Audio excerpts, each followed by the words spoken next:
Hi, folks. This is Rick Doc Walker, the DOC. This is John Kime, and you're listening to the Mess Hall with Rally Captain and Tailgate Ted. What's going on, everybody? It's your man, Tailgate Ted, out here on remote with my boy, Rally Captain in the Mess Hall. What's going on, folks? This is the first time that I can truly say that we are remote doing our podcast in Chicago. So, without further ado, let's get it. Yeah, man. And actually, here in Chicago right now, got here this morning. I know you did too.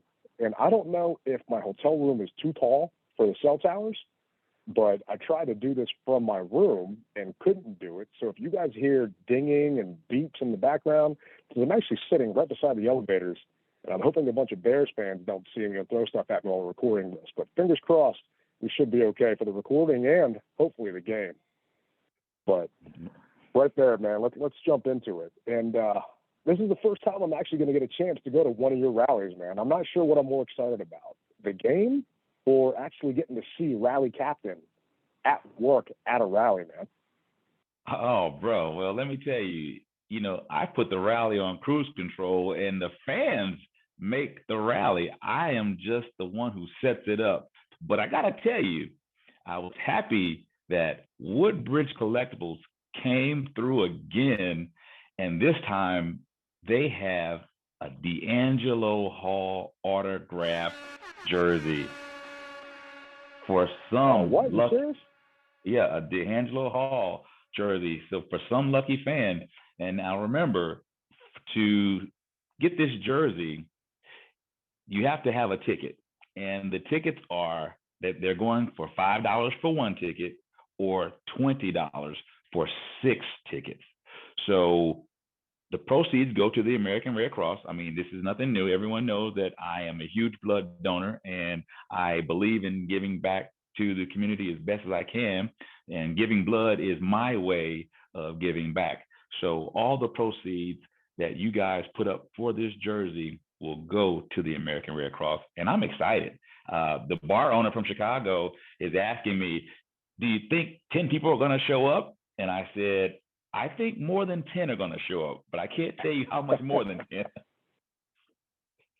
Well, I can tell you right now that half my airplane knows about it, because when I boarded this morning out of DCA, half the plane was Redskins/Commanders fans, and a large argument/debate kicked off with, why don't we run the ball on 1st and goal? And then I went into a whole long diatribe, as you can imagine, our listeners can imagine. And then in the end, we all made friends, and I told everybody about the rally. And a lot of them were older heads that aren't on Twitter and on Instagram. Mm-hmm. So I had them taking pictures of my cell phone because I had the flyer pulled up, because I didn't want to pass my cell phone number out like that. You never know who's kind of, a little crazy. But right. I held my phone up so they could then use their phone to take a picture of it. And I'm hoping that's at least, 20 people that were on the plane that said they were going to come out. So fingers crossed. And I'm hoping one of them buys me a beer, because, I could definitely use one after this long trip. Well, you know that I got you for one, as I believe in paying up on my bets. So you get the first one from me, brother. That sounds good to me, man. Sounds good to me. And speaking of sounding good, don't forget about that Clinton Portis signature signing that he's doing on November 12th down at Virginia Beach. So the guys with his collectibles, Rudy and his boys, they're selling advance tickets on woodbridgecollectibles.com. They're going to have limited jerseys, helmets, footballs, and pictures available for purchase. Or if you're not able to make the event, you can actually get a ticket and then send whatever you want signed to them, and they will mail it back to you autographed. So for those of you listeners, whoever's in Spain, I know we got some in Seattle, and we got some in Florida, and I don't have any family members in Seattle or Spain, so I know it's not them listening. You can mail something to Woodbridge Collectibles, and they're going to make sure that it gets taken care of, and they'll get that back to you. CP, one of my favorite all-time Redskins, and God bleeds burgundy and gold. Get your chance to get something customized just for you, and all because of our good friends and sponsors of the show over at Woodbridge Collectibles. You can't beat that, man. No matter how many different ways you try to slice it, you just can't beat it. Because I'm going to be sending something down to get signed because I won't be able to make it. So I'm looking forward to sending it off and getting it back with my CP autograph. Yeah, man. I actually just picked up my Sean Taylor and Kerrigan jersey. They had custom framed for me. And on the Sean Taylor, I've got Portis' signature on there with Santana Moss and Joe Gibbs. And I completely forgot about it until I picked it up. So I'm looking forward to it. Doing some more stuff with them at some other fun locations remote from the mess hall. So stay tuned for that. But we want to jump into the show because we got a rally to get to tonight. And it's a short week. But for a short week, man, a lot's been going on. Yeah. I'm sure you've been keeping up like I have. And our listeners, some of them do, some of them don't. We're kind of the cliff notes for everybody to kind of keep everything in a short, condensed time frame. From a player perspective, because it's a short week, we got a lot of people on that injury list. And for those of you that don't know, on Monday, the team puts out a projected injury list. They're not actually really having a practice or anything else like that. So if it was a real game on a Sunday, you wouldn't put a list out on Monday. But they're putting this out, and we kind of ignored everything that happened on Monday. We had a practice on Tuesday. So for the players that are starters and that we kind of care about, safety Percy Butler was a do not practice with a quad. Sam Cosme did not practice with a finger. Jahan Dotson did not practice with a hamstring. Logan Thomas did not practice with a calf. Odds are Cosme, Dotson, Thomas aren't playing this Thursday. So that's frustrating to hear. And, I'm hoping that the other guys can step up. We all know Diami stepped up when Dotson was out the other day. It'd be nice if we saw Hodges or Turner step up on the tight end side with Logan Thomas out.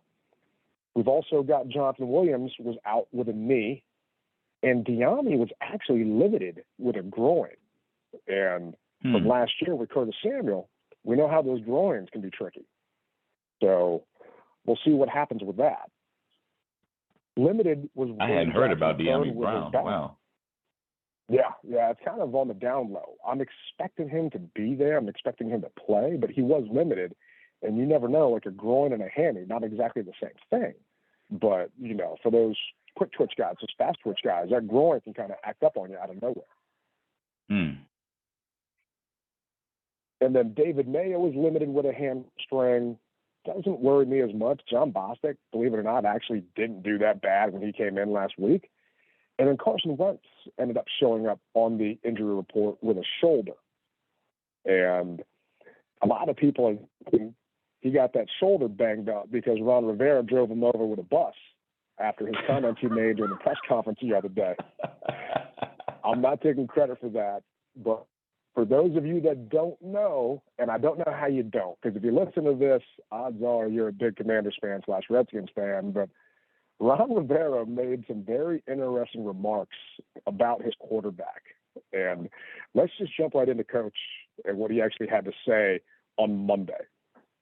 Hey, Ron, following up on John's question about the Giants, they're up to a faster start. The Eagles, the Cowboys, they've kind of all been rebuilding too the last couple of years, and it seems like they're farther ahead. Why do you think the teams in the division are farther ahead at this point?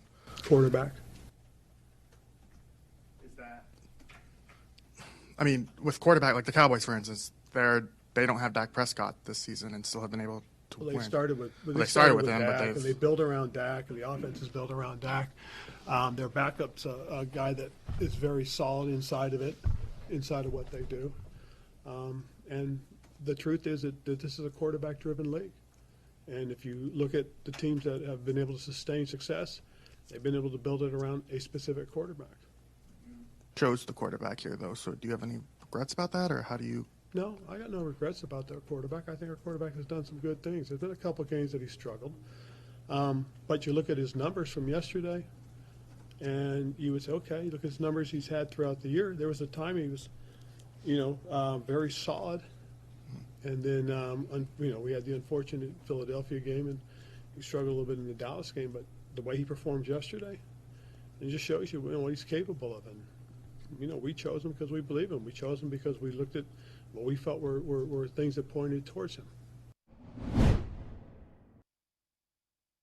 Did you hear on Monday after Rivera made these comments? I mean, did you get a chance to actually hear him say this, or is this your first time? This is not my first time. I heard it on a replay on another show. And to be honest with you, Ted, it sounds bad, but I knew what he was trying to say. And the fact is, it's jacked up to where it takes an interpretation or to figure out what someone's trying to say. He should have, once he said quarterback, he should have been able to say exactly what he meant by that versus the next day having to clean it up. But I understood what he was saying. You're saying he should have been able to. He has a microphone. He could have cleaned up his comment. He just said quarterback and left it at that. And, hats off to Matthew Paris from the Washington Times for asking that question, but then also asking the follow-up saying, well, you chose the quarterback. You picked this quarterback, and you're saying quarterback is the problem?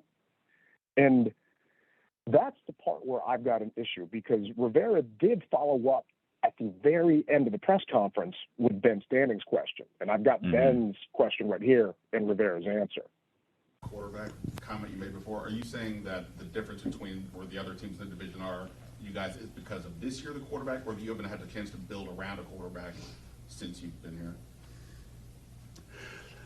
That's basically it, is that this is an opportunity. Now we have a guy that, that we think we have a chance to build around.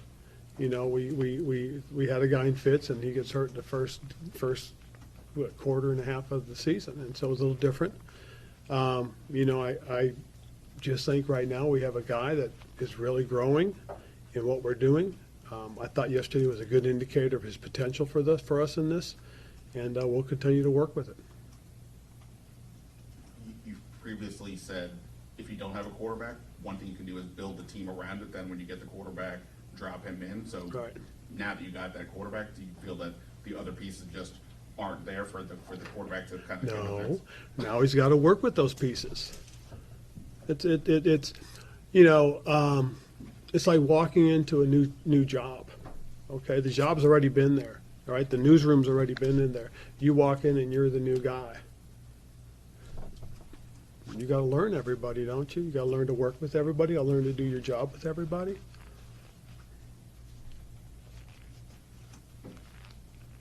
All right. Appreciate it. All right, cool. Thank you, guys.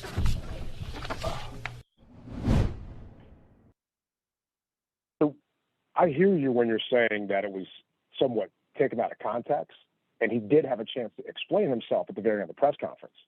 But the fact of the matter is, he's the one that provided a one-word answer back to Matt Paris, saying, what is the difference between you and the rest of the NFC East?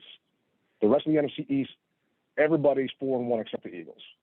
We're in the cellar at 1-4, right? He brings up Cooper Rush. Dude. See, I wish that he would have said quarterback. And the reason why I'm saying quarterback is, although Cooper Rush is a backup, he's been in that system for 4 years. That's what I wish he would have said. It's no different than, and I know that a lot of people are going to want to hear this. It's no different if you put Heineke in our system right now. He's been in our system for 3 years now. 3 years. Longer, okay. Because it was Scott Turner's system in Carolina Heineke was in. So he knows the system. That's why they brought him in here. But yeah, I know what you're saying. So because of that, okay, Ted, so here's my thing. All right. And I know this is jacked up, and I know that this isn't going to be popular, but he said that one-word answer, and he can't take it back. It's out there. It's like doggone trying to put the doggone toothpaste back in the toothpaste soda. It can't go back in, or if it can, it's going to be very hard for it to do it.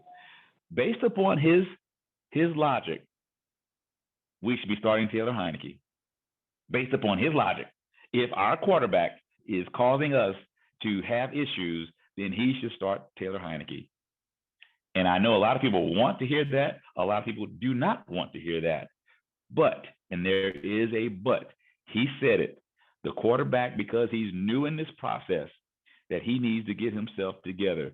So based upon that, he should start Taylor Heineke. The problem is you're trying to put logic with a man that has no logic. Nothing he does is logical. I can't do that. I think he's flying by the seat of his pants. I think he's in over his head. And what people need to realize is they tried to get these free agent quarterbacks, these big name quarterbacks here. They tried to get Russell Wilson. There was that report that they tried to get Jimmy Garoppolo. They couldn't get a quarterback to come here that had a no trade clause. And that's part of the problem. So if you go back and you look at everything holistically, the entire picture, no good quarterback wanted to come to Washington. So we had to trade for someone that had no choice. Carson Wentz did not have a no trade clause in his contract. So he came here, we gave, and we're the only ones that wanted to do it. We're paying part of his salary that he had with Indianapolis. We're giving up potentially a second-round pick, if not a third-round pick, depending on how many snaps he takes, that nobody in the NFL would have done. So Rivera specifically wanted to put him in because he thought we were ready. He has said if you don't have a quarterback, you can build around and then put that quarterback in. And now he's trying to say that, well, you can't just put that quarterback in because he has to learn everything and find everything. He's working through things. Well, correct me if I'm wrong. Matthew Stafford got traded to the Rams and won the Super Bowl his first year. Right? Yeah, but that's different though, Ted. The reason why it's different is because the Rams pretty much had a complete team. We do not have a complete team. If we had a complete team, I would agree with you.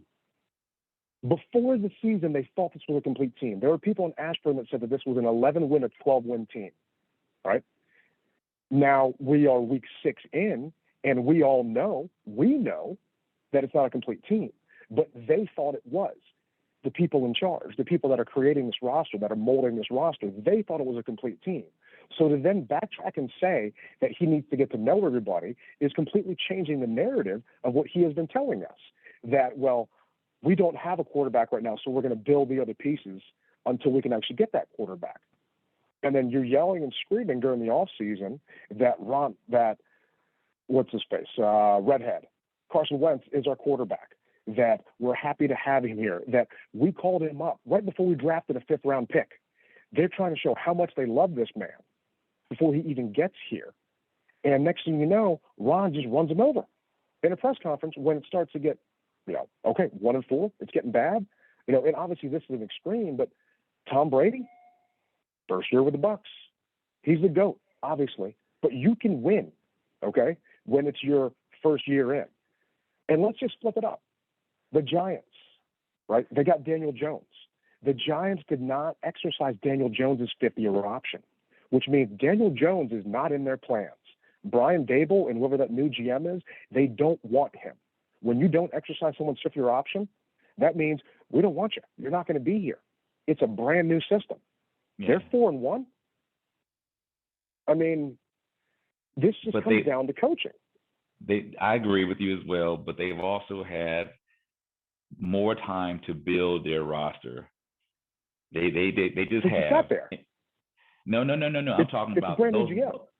Yes, it is. But those linemen, correct me if I'm wrong, they're tenured linemen. I don't know if those linemen have been with the Giants for 10 years, but the thing is, we had. Okay, well, the Commanders we have here, Trey Turner, Andrew Norwell, they're tenured linemen. They have been in the league for a while now. And I'm sorry, I don't know anyone that can defend Trey Turner or Andrew Norwell. I completely get you cannot pay Brandon Sheriff $17 million. That is a ridiculous amount of money to pay a guard. But when you, Ron Rivera, the Martys, Hurney, and Mayhew, think that, Chase Rouillet, broken leg, coming back, Tyler Larson, torn Achilles, coming back, and those are your two centers that you had last year. And your plan at that point is to have Wes Schweitzer, a guard, play center. The fact there's no foresight into what is going on, and that's where I'm going with the whole logical thing, because none of this makes sense. Okay. The roster construction and the plan, because let's just not look at it as it's week 6. Let's look at it through the entire offseason. We knew that they tried to extend Eric Flowers. Flowers flat out turned him down. So you're bringing in Trey Turner, who is also coming back off an injury. You know that you're not going to sign Brandon Sheriff at that point because it's too much money. So you bring in Andrew Norwell, who is coming back off of injury that no one wanted him. And now we're in the mess that we're in because the people that are constructing the roster. So basically, Flowers wanted, what, $1 million more or something to that effect? He wanted more money, basically, and they shot him down. He wanted more money. The dollar amount didn't come out, but he wanted more money. He wanted, okay. And now it comes back to bite you when you realize that you can't, that everything, when they say money is the key, it is the key. I mean, at some point in time, you're going to have to realize, and they're going to go back to the drawing board. I hate to say it, and I hate to say it next year or the end of this year, because we still have a whole, 10 games to play, but 11 games to play, excuse me. But they're thinking about it right now saying, gee, we probably should have spent the money because it's coming back to bite them. Yeah, and, it is frustrating because we have money to spend. The only big name person we have on our team is Carson Wentz, and that was not a free agent signing. That was a trade. So we did not bring any big name free agents. We have 10 of 11 starters on defense returned. The only defensive starter that didn't return was Landon Collins, and we all know what's been going on with the defense. They've stepped up the past 3 weeks, but we all know how they've been playing. And on the offense, you mean to tell me your whole plan to have a better offense was trading for Carson Wentz, who was now on his third team in 3 years, and then bringing in a rookie, Jahan Dotson? That's not a plan. Their plan, in my opinion, was we've got an easier schedule on paper. Our strength of schedule is not as bad as it was. So we should be better because with Taylor Heineke, we won, 7 games last year? Yeah. So with Carson Wentz, because we're not playing this murderer's row. Yeah. And that's the thing, is they are neglecting that line. They are neglecting those guys up front. And the bread and butter, yeah. To have him all put it on Carson with that comment was just frustrating. And here's actually Ron Rivera on what he said the very next day. Stuff you said yesterday made a bit of a stir, and you had Alex Smith and other people out there saying stuff. What did you make of their reaction, and do you understand why they reacted the way they did? I do, but at the end of the day, I spoke to my team this morning. I basically told them that I said some things that were misconstrued. I didn't present it properly, and that's on me. So I took accountability. Told the guys that I should know better, and I had a bad day.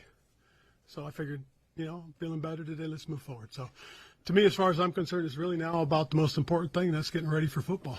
Did you worry that you had caused maybe an unnecessary distraction in a week where it was short? Very much so, and that's why, I apologize to the guys. And, it's been good. The players have been really positive about it, and, Carson and I had a nice conversation, so I think we're ready to roll. For those that are wondering, it's Wednesday the 12th at 3:52. And I'm sorry, but I'm not going to edit out the bleeps in this episode because I need to get to the bar and get some beers. But Coach says, shit, I had a bad day. And I get it. Everybody has a bad day. But they have been coddling Carson, just treating him with kid gloves since they signed him, wanting him to know that you're wanted here. And he's our quarterback. And I keep going back to the fact that we're drafting a 5th rounder in Sam Howell, and they call him up before we make that pick. And Coach does a show with Don Geronimo. Those in the D.C. area know the old Don and Mike show. And Big 100 has the rights to the Commanders. So it's called, I think, Overtime with Ron and Don, something like that. And Rivera went on that show and said, I talked to them the next day. The fact that he did not call Carson the night that he made these comments. Something also that seems illogical to me, that makes no sense. Why are you going to let this stew all night long? Because, and I tried to cut up Carson's clip, Carson said he did not hear about it. He did not know about it. I don't believe that. And even if Carson isn't on social media, this was everywhere. This was all over every single sports network talking about Ron Rivera saying quarterback is the problem. Can you explain that to me? Why he didn't even bother to reach out to Carson to take his foot out of his mouth? If I could do that, Ted, I'd be a millionaire, brother. I can't explain it, But the thing is, we're human. We make mistakes. Even though he's a head coach, he puts his pants leg on one leg at a time. So he makes mistakes. We make mistakes. At this point, one of two things is going to happen. You're either going to roll with it or you're not going to roll with it.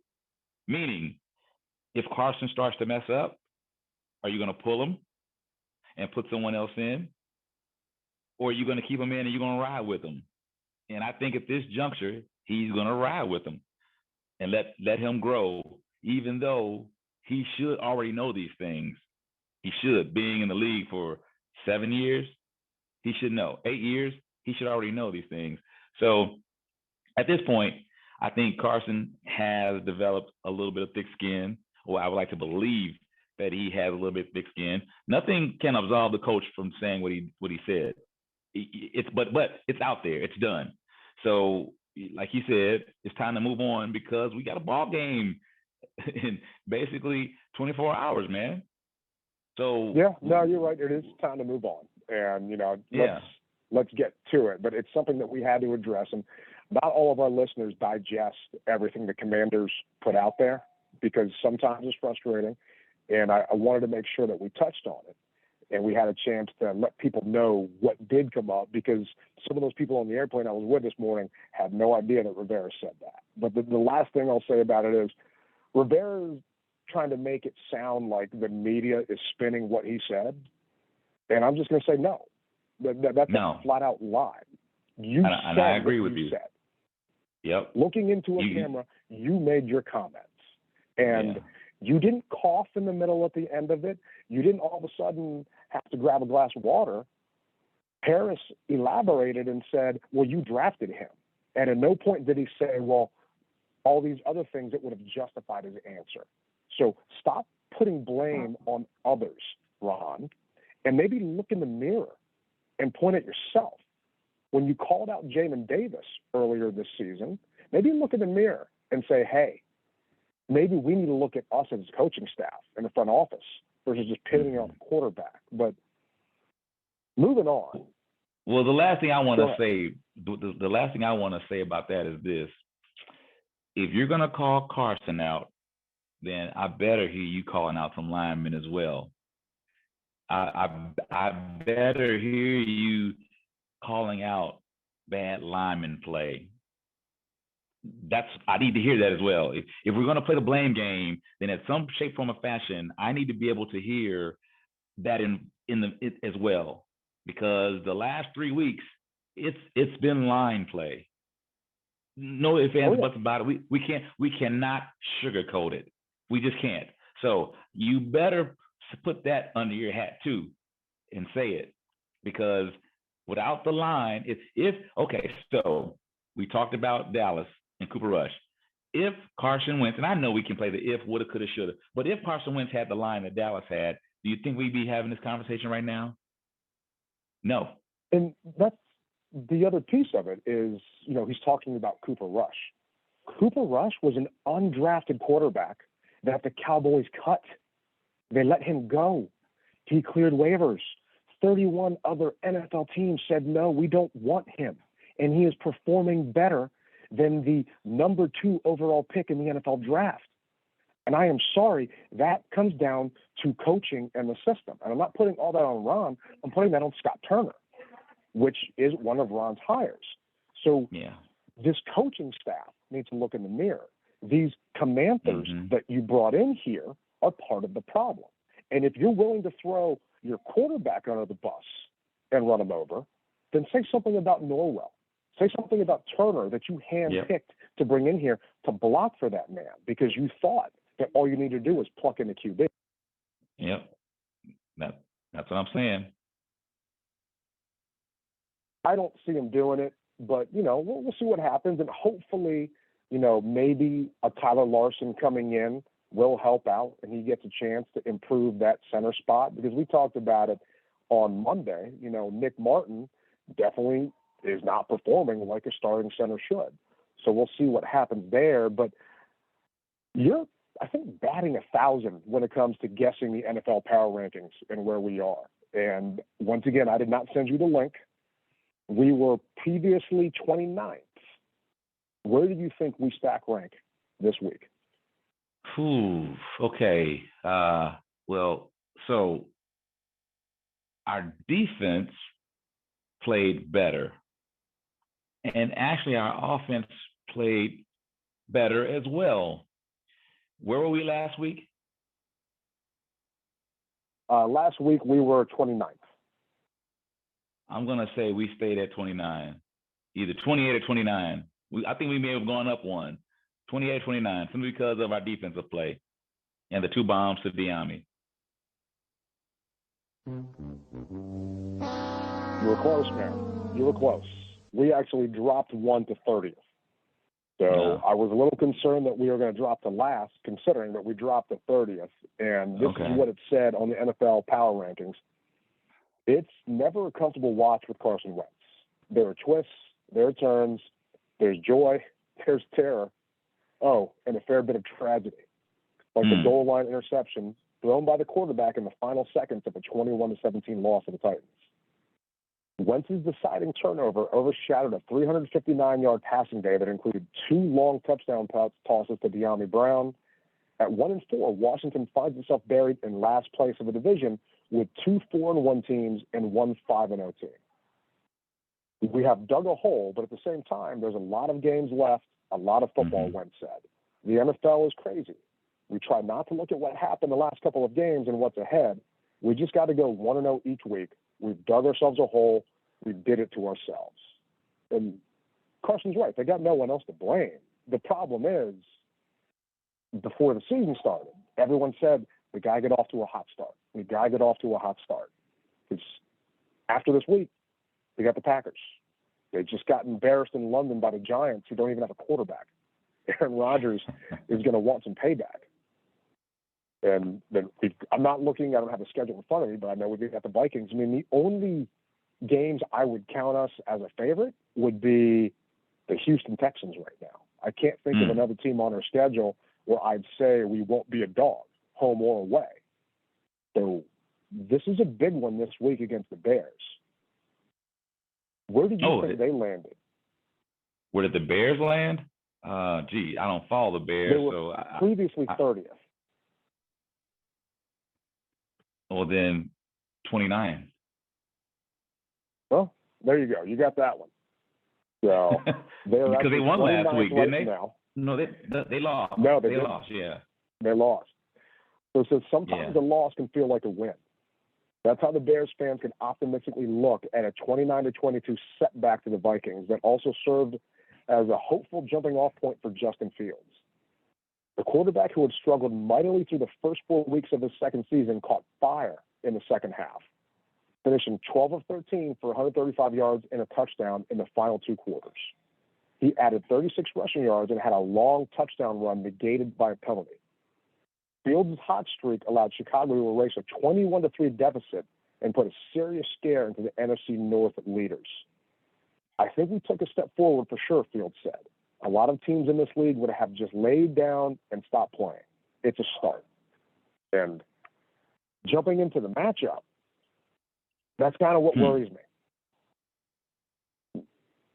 Sometimes it's not who you play, it's when you play them. And when people try and prognosticate and they look at the NFL schedule before anything happens, before training camp or anything, I understand those are radio shows trying to basically fill time.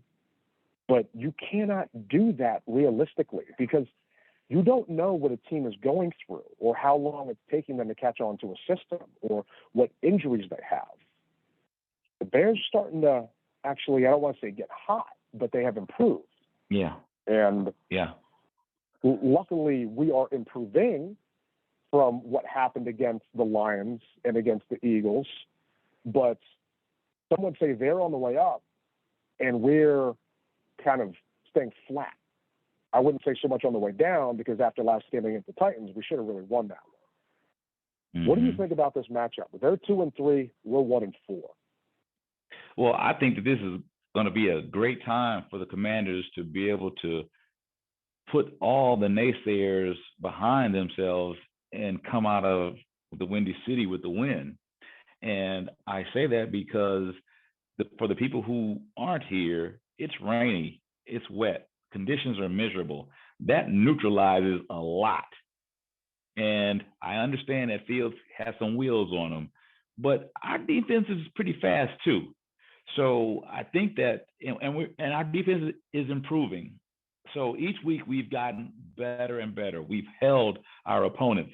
So I see that if we can keep Fields in the pocket and not allow him to squirt out, I really believe, and truly get our run game going.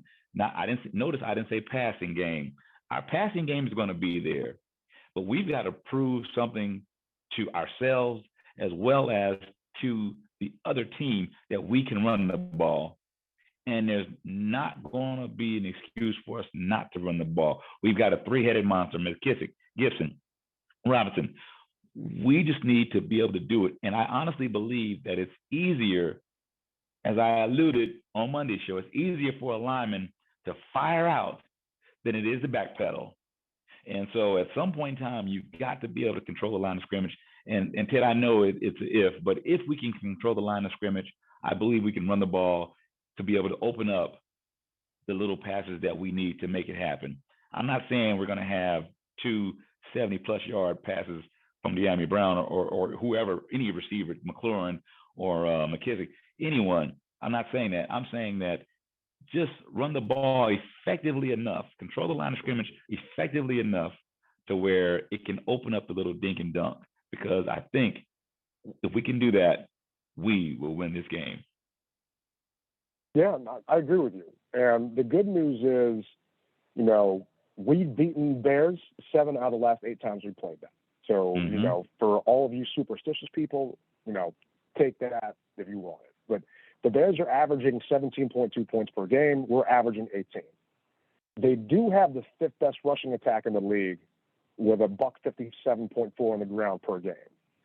The good news is their passing attack is worse than the league at 116.6 yards a game. And part of that's because Justin Fields just didn't look good to start the season. These are his numbers. His first game, he was 8 for 17 for 121 yards.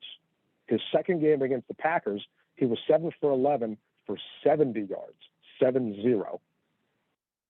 His third game against the Texans, he was 8 for 17 for 106 yards. Then against the Giants, they were 11 for 22 for $174. And then last week against the Vikings, 15 for 21 for 208. But more importantly, like we talked earlier, he was 12 for 13 for $135 to finish that game. So he's progressing up. He is getting comfortable in the system.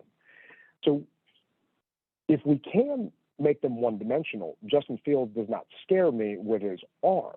No. The problem is he is also getting more comfortable rushing the ball. So he went 8 for 47 3 weeks ago, 7 for 52 the other week, and then last week another 8 for 47. And it's that discipline that we have to worry about again, where 4 rushing is 1. We can't give him those lanes, those running lanes. We can't give him those gaps that we had to worry about with a Jalen Hurts squirting around. And we did a very good job at stopping Jalen Hurts from doing that. I think they've gotten to Fields that if you want to be successful in this league, you've got to have a combo of using your legs and using your arm. Mm-hmm. I was sitting at the airport at DCA, and I put a parlay in And it was the Commanders to win on the money line. It was to have Brian Robinson score a touchdown rushing, and to have Justin Fields score a touchdown rushing. Because I do think he's going to get his yards on the ground. I do think he's going to have a chance to actually do something. And I'm not saying that worries me, but the Bears are not a good team. This should be an easy game for us to win, but there is no such thing with the Commanders. The spread, depending where you look at it, they're a 0.5 favorite at home. So it's going to be interesting to see what happens. And their defensive backs cannot keep up with their wide receivers, Jahan Dotson or De'Ami Brown in or out. They are getting back Jalen Johnson, who was their stud DB. He's been out since week 2, but he did participate in practice earlier this week. And they are getting, I think it's N'Keal Harry, a wide receiver coming back off of IR. They traded for him with the Patriots. So it's going to improve their receiving core, but they're a rushing team. They know that. So if we can stop Khalil Herbert and David Montgomery, we got a chance, because we talked about it. This is the same script. You turn them one-dimensional just like we should have did to, what's his face last week? Henry. You turn them one-dimensional, Tannehill's not going to crush you. Yeah. So, but got a chance. Okay, so here's the other thing, and you give me your take on this. Should they, and I know we can't go back and change it, but just for conversation's sake, Montez Sweat has Tannehill in the grass. Should they have called him down? Yeah, they should have. I think they should have called him down, but I think if I'm Montez now, I don't care. I am grabbing him and throwing him to the ground and making him feel it. And if I get a 15-yarder for it, then so be it. Because that play didn't change the game, but it had a massive impact on the game. And if the referees aren't going to do their job and protect them, then I'll make them do their job next time, because I'm going to make him have a face mask full of dirt. Yeah. Okay, that's all I wanted to say about that. The other thing I wanted to say is, so things are going to be a little different this go around. And I know we won the last 7 out of 8. I know we won those games, but here's the difference. We played them in December in 2014, and I want to say 2018, if I'm not mistaken. And the difference is, both times we played them in December, it's supposed to be cold in Chicago. Well, those 2 times that I was here, the first time it was 55 degrees in December. The second time we played them, it was 60 degrees in December. Here we are in October, and it's going to be a chilly game, and this is going to be the Commanders' first cold game, and possibly wet. So I'm hoping that the fellas can shake this off, and not come out too flat, because as I said, the last 2 times, and obviously it was a different roster of guys, except maybe Tressway. But for the most part, it was a warmer climate, if you will. So here we are, night game, windy city, swirling winds. There's a lot to be factored in, because I was at the stadium early today, as I always do. Once I land, I go to the stadium and I take a picture with the Commander's flag. And I got to tell you, that wind is truly whipping. There's a gale force warning out. So we may not see a lot of passing from either team. So this is going to be an interesting matchup, bro. No, it is. And for those that haven't been to Soldier Field, it's right on the lake. So you're getting that wind coming right off of it that is going to affect things. It's not supposed to rain anymore. So the rain's done. I don't think there's any concern of the field being wet. It is supposed to be 32 degrees. So from a weather perspective, I'm not as concerned. I guess the only thing that I'd be worried about is if the team decides to bring in those stupid benches again so they can keep their butts warm. But I think we should be fine. Something that I am concerned about is this just dropped. Logan Thomas, Dotson, and William Jackson III officially ruled out for tomorrow. So that means St. Juice is going to be in, which is fine. I'm more comfortable with St. Juice in, but that also means Wild Goose is going to be out there, and we're going to have a little lack of depth in the secondary. So fingers crossed, we get a chance to get to Fields and Fields has had 6 out of 62 dropbacks this season. He has been under pressure. That's second highest in the NFL at 48.1% of his total dropbacks. The first play of the game against the Titans, Tez had a sack. I mean, John Allen was playing like a man possessed. Mm-hmm. Their offensive line is not good. And I have a feeling that if our defensive line can control those trenches and get to Fields and make him pay, then it's not going to matter that our secondary is a little weak on the back end. And like you said, I don't think they're going to be throwing the ball a ton just because we can pin our ears back and go after this kid if given the opportunity. But we've got to control the line of scrimmage and get a lead. The good news is Scott Turner is up in the booth. And is it a coincidence that Carson had 359 yards when he was up in the booth? I don't know. But if this week we start having another offensive explosion when he's up in that booth, I better never see him step down on that field again. I'll tell you that right now. I agree with you wholeheartedly on that. And I got to say, shout out to the DMV Mess Hall, because we were the first, if I'm not mistaken, to say, Scott, get back up in the booth. So, Scott, are you listening to us? And, Scott, if you are listening, all those things I said about you, I do mean, and I would still say it to your face, but I still wish you all the best, man. I'm never going to say something on the show that I would ever take back in person, but I'm hoping, and this is actually what Rivera said about Turner returning to the box. Was there any feedback on Scott calling plays from up in the box? Will that continue? And Yes. Okay. And it was interesting. We had a nice conversation about exactly what he saw and what he was able to, make decisions on. So that was a really good thing. And the fact that it's a little bit calmer up there. So gave him, some clearance, some clarity, excuse me. And we'll continue with that. So I'm happy to hear that. And they interviewed Carson, and they asked Carson about it, and Carson said it was smooth. I had no issue with it. I thought communication was great. So Scott being up there, I think, is going to be big because these are his plays. And granted, his plays are trash in, 2-point conversion. Did you hear Tony Dungy talk about the first and goal from the 2, basically trashing all of Scott Turner's plays?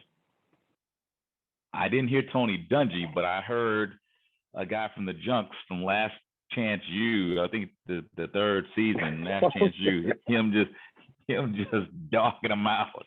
Yeah, and he made sense though. So, that's the thing about it. Oh, it did.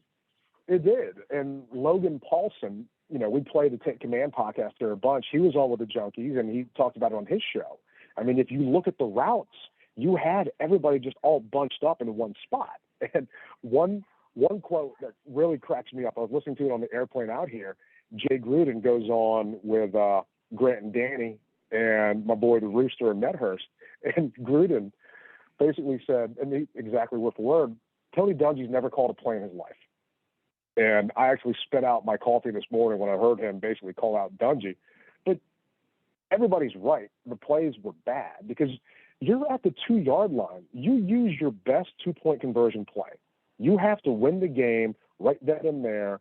What is your best 2-point conversion play? And if those plays were our best 2-point conversion plays without Jahan Dotson, we're in for a world of hurt. But on a positive note, the Bears can't really tackle. They've actually missed almost 20 tackles so far, and they have given up nearly 600 yards of yak. So that, to me, if I'm thinking about that, is let me get some quick hitting passes. Let me get some mismatches there so I can let my receivers, my wide receivers, my running backs, my tight ends do the work. We don't have to go for those home runs, Carson. Just tell that in the microphone to them when you're talking to them, Scott. Don't look for that long bomb every time. Let your guys make the play instead of trying to make it for them. I agree. I can't go against that. and bring the ball down a little bit, brother. I know you're under pressure. It's so easy for me to be able to sit back in my hotel room or my comfortable chair at the stadium and say that ball should have been lower because I know you're under attack. But if you can, bring the ball down a little bit. That's all we ask for. And if you're truly going to commit to throwing it out of bounds, throwing it away, throw it away. Don't doggone make it to where they can. Yeah, don't do that. That was a heartbreaker for us, man. It almost gave me a heartache. So completely throw it away. Clearly throw it away. All right. Those are the things that I asked for. And be smart. You're a 28M quarterback. So earn your money tomorrow night. And I'm telling you, Commanders will be victorious. So who's your Woodbridge Collectible Signature Player of the week? Who has to have that moment? Like, you've got that D. Hall jersey, I'm assuming, because he picked off, what was that guy's name for Chicago? The guy that had the hot wife. He picked them off 4 times. Was it Cutler? I know you. Cutler. Yeah. I want to say Cutler. You saw his wife, right? Yeah. Mm-hmm. Not bad. Picked him off 4 times. Right. That was a signature play. He was a signature player that week. Who is your Woodbridge Collectible signature player this week for us to go home on that airplane singing Hail to the Redskins and not having anyone be pissed off? Well, I'm going to keep it in the secondary, Ted. William Jackson III. No. He ain't playing for me. He's my Woodbridge Collectible. No. On a serious note, and that's just my rally captain humor. But some may think it was funny and some may not. But I'll stick to my day job. Trust me. My Woodbridge Collectible player this week is going to be it's going to be offense, and I'm going to say it's our tight end who's replacing. We just brought him back from injury reserve. This was his first week back last week. Carson's got to get the ball to him. Turner. Carson's got to get the ball to Turner. I'm a firm believer of that. He's going to be my Woodbridge Collectible player.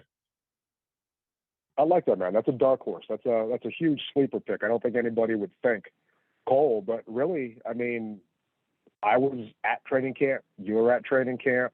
The guy is a stud. He's got some size to him. My only question with him is, can he block? And part of the problem with teams not respecting our play action is your tight ends, and this is John Keim going over the film and looking at it, they are not lining themselves up and selling the play action pass. They're not selling the run action, and that's why linebackers aren't really getting sucked up to bite it. And I'm hoping he's worked on his blocking because he missed a lot of training camp. He was hurt. He was banged up, and he's got a good shot to do something. For me, it's Brian Robinson. The Bears are not good against the run. We have a chance to have Brian Robinson step in there and potentially take over this game and actually have the storybook 30 for 30 ending he should have had against the Titans. And I think he's going to get his shot this week. Yeah. I think that Antonio Gibson is going to start returning kickoffs and punts. And if you see AG returning kickoffs and punts, that right there is a telltale sign that Robinson is ready to carry this load. And I have faith that that young man is able to handle it and put the weight of this game on his shoulders and then let Carson be a game manager and hit those home runs when they're there. So my Woodbridge Collectible signature player of the week is Brian Robinson. And for both of our sakes, man, I hope we're right. You just said you're taking us and picking us to get that dub. What's that score you're thinking? Well, depending on weather conditions, and you said that it's not going to be rainy. So I'm going to say that the Commanders will bounce back with a 24 points. I'm going to say 24 points we're going to put up to hold them to 17. That's what I'm going to say. 24 to 17. That's not bad. That's not bad. Yep. I'm going to go I'm going to go 27-14, Commanders. I do think we get this win.